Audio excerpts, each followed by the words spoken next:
Welcome back to Capitol Review. I'm Mark Hall. The Association for the Study of African American Life and History announced this year's theme for Black History Month.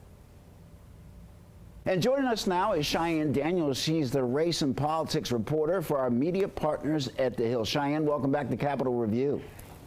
Thank you so much, Mark. Well, you know, obviously, Black History Month is underway. Talk about this year's theme. Yes, absolutely. So this year's theme, which the Association for the Study of African American Life and History announced earlier this week, is Black Americans and Labor, and really diving into the contributions of African Americans on our workforce and the individual stories and experiences that they bring to the table. Talk about why Black History Month is so important today, tomorrow, and moving forward. Yes, so Black History Month is really a time to understand the contributions Black Americans have made throughout the time that they were brought here in 1619 to today. And so it's being able to look and say, you know, America wouldn't be America without all of the different ways that Black Americans have contributed to our culture, our economy, our politics, all of the things that make America America. You talk about the contributions of Black Americans in this country, but Black History Month can also be an educational tool, a month-long learning experience. And Cheyanne, talk about how that learning experience can maybe explain why there's still some struggles, major struggles, in Black communities around the country, especially here in the district. Yes, so what Black History Month offers us the chance to do is take a deep dive into why, after all this time, there are still a lot of disparities in health, education, employment, all of these different areas of life. And so it takes a deeper dive into what are the policies, what is the legislation that's been out there that is contributing to a lack of equality or equity, as many advocates want to point to now. And so it takes a moment, or it allows us to take a moment and say, what areas of focus do we still need to concentrate on to ensure that Black Americans have the same equities and freedoms as those who are not Black?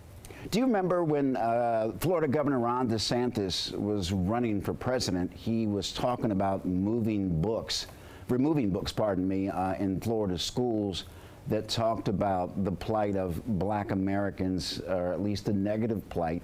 And he said that he wanted to remove those books because he didn't want majority communities or white communities to feel bad. What was your reaction when you heard that?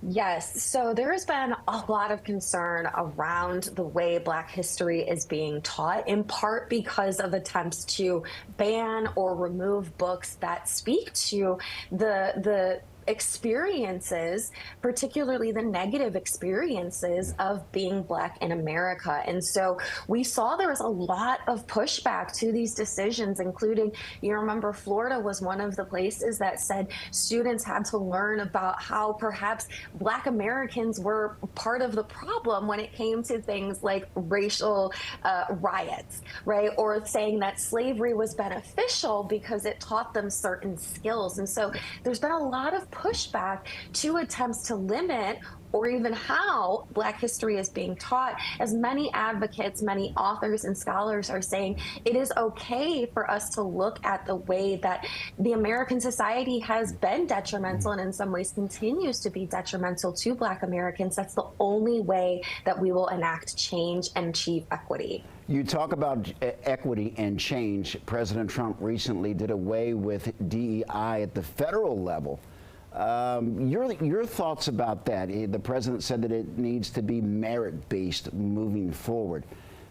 Would understanding Black history maybe help people understand why sometimes merit-based may not, that language may not resonate with Black Americans?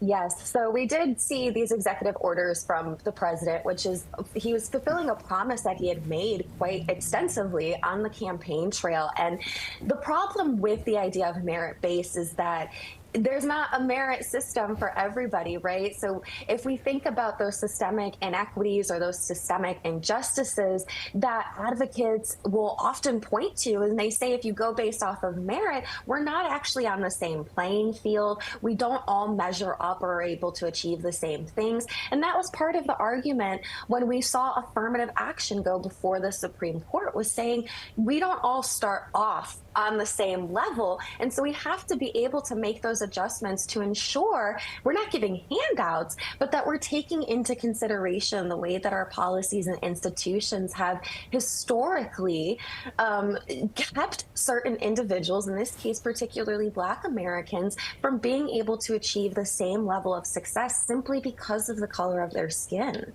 Cheyanne Daniels, thank you very much for joining us. Thank you so much, Mark.